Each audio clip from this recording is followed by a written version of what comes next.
I remember the day my mom texted me. "We changed all the locks.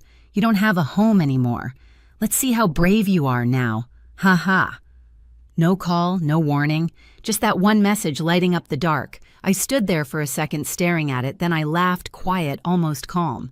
Because that wasn't the end of anything. That was the start. 2 days later, their lawyer reached out with 5 words that told me everything had flipped. "We have a problem. Call immediately." Before I get into what happened, hit like and tell me in the comments, have you ever been blindsided by your own family? Your stories remind me I'm not the only one. People used to say we were the perfect family on Maple Street, white shutters, trimmed hedges, Sunday dinners that smelled like roast chicken, and false peace. If you drove by, you'd probably think warmth lived behind those windows. But perfection is quiet only because it's rehearsed. I was raised to play my part, the reliable daughter, the fixer, the one who didn't talk back.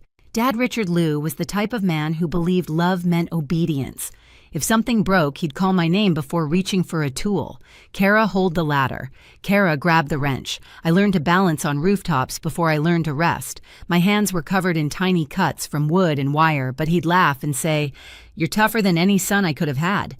Mom would smile, that perfect smile, the one that hid every sharp edge beneath politeness, and add, "Family doesn't count debts." They said it so often it became a prayer. Family doesn't count debts. Translation, everything you give us is owed. Everything we take is love. Then there was Emily, my little sister. 2 years younger, softer, prettier. She never had to lift more than a makeup brush. Dad called her the delicate one, and Mom called her our pride. I was proud too once. I believed that keeping the peace was my job, that fixing their messes was proof of devotion.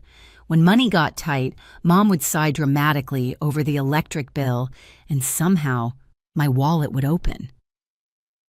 At 17, I was helping with mortgage payments. By 21, I was covering repairs. It didn't feel wrong back then, it felt like love. They told me I was so good with numbers, so dependable, and I mistook manipulation for gratitude. Every time I patched a wall or transferred a payment, I told myself I was holding the family together. But there's a price to being the glue you never get to stop holding. I remember one Thanksgiving standing by the window watching Mom hand Emily a small jewelry box. Inside was a gold bracelet engraved with her initials. "It's for our little artist," Mom said. Emily hugged her. I smiled, pretending I didn't feel the chill crawl up my arms. That bracelet probably cost the same as 3 months of my rent at the time. But family doesn't count debts right now.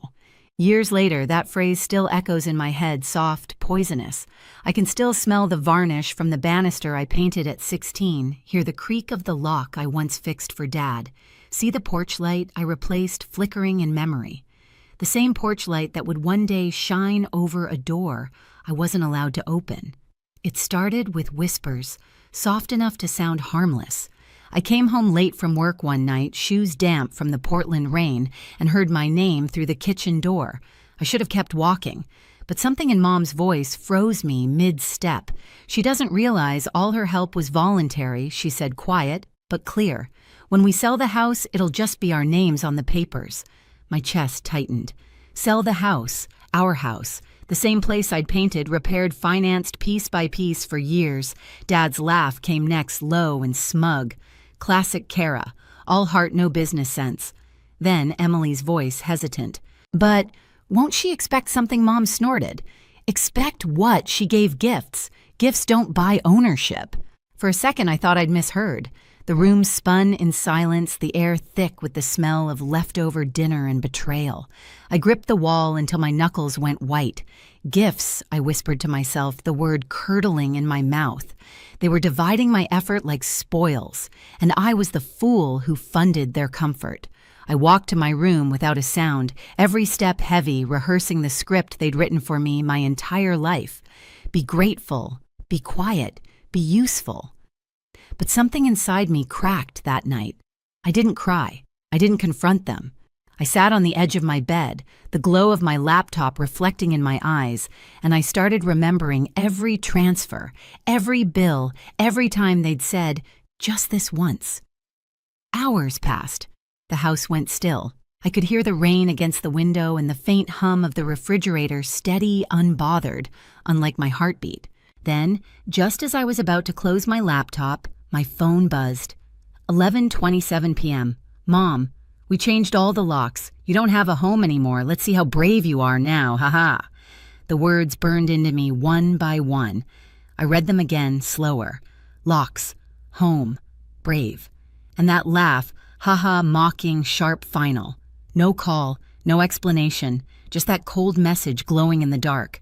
I don't know how long I stared at it. Maybe a minute, maybe 10. Then something strange happened. I laughed too.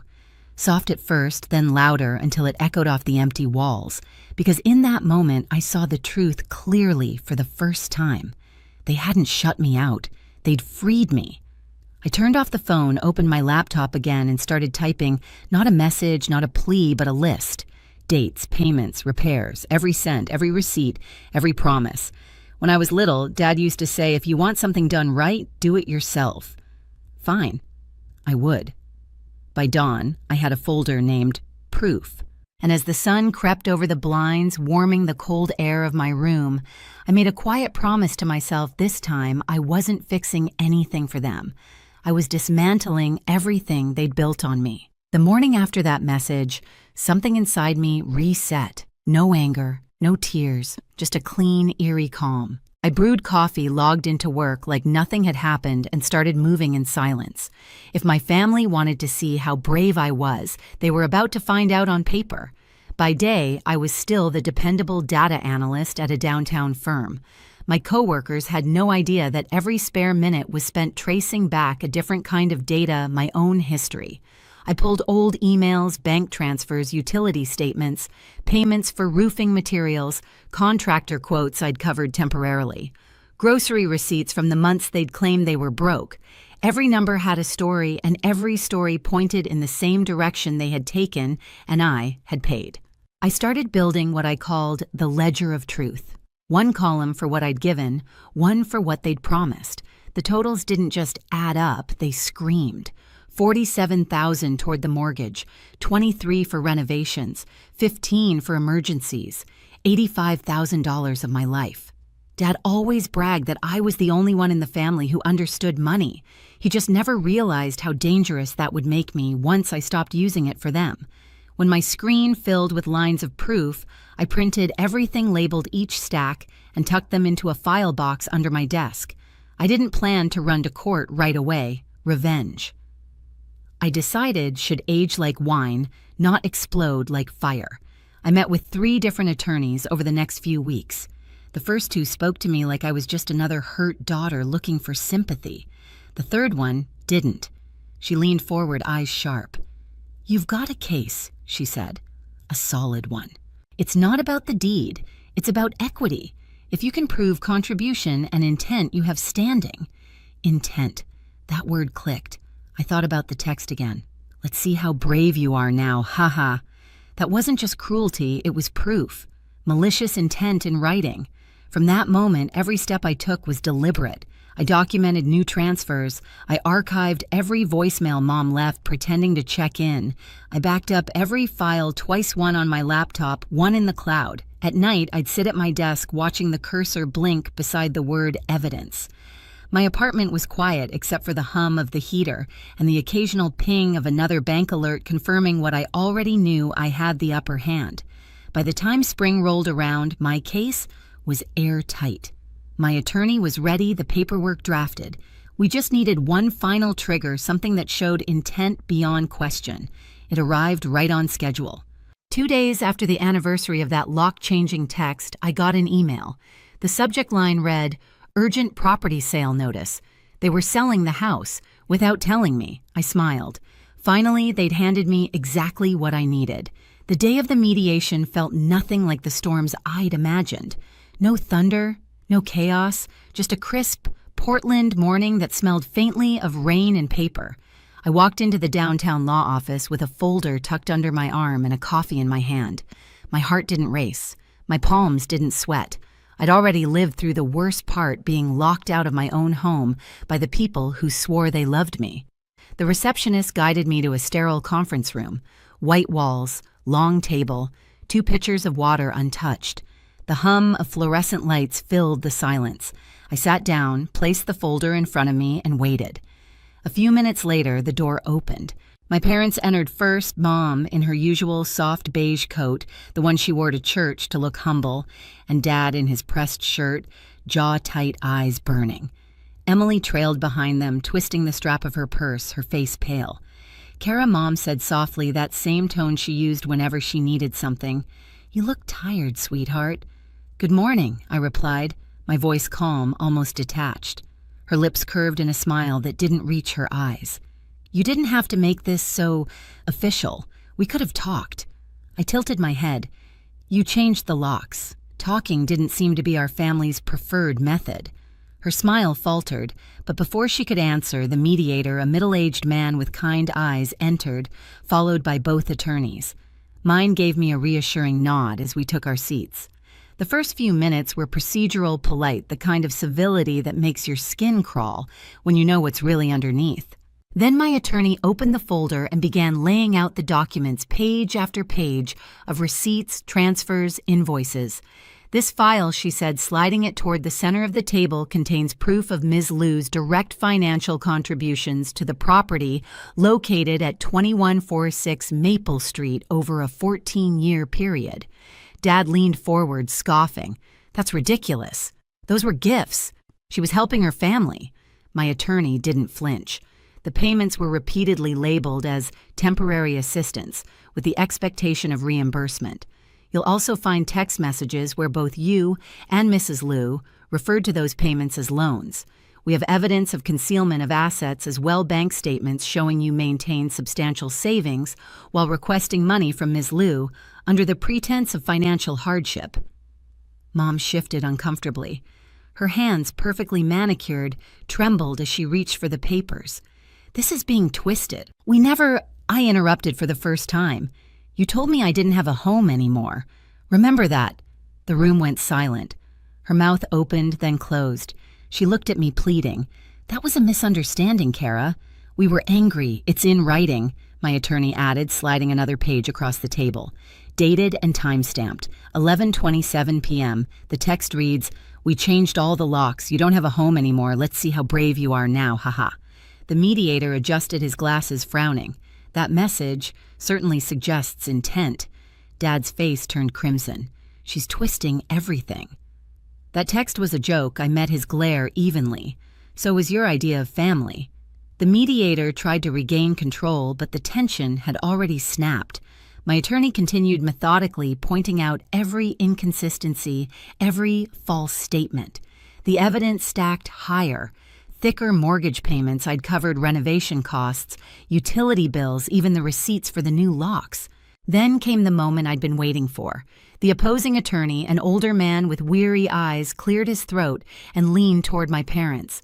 "Mr. and Mrs. Liu," he whispered urgently, though the room was quiet enough for everyone to hear, "we have a problem. You need to call me immediately after this session." The irony hit me like sunlight after a storm. I smiled, just barely.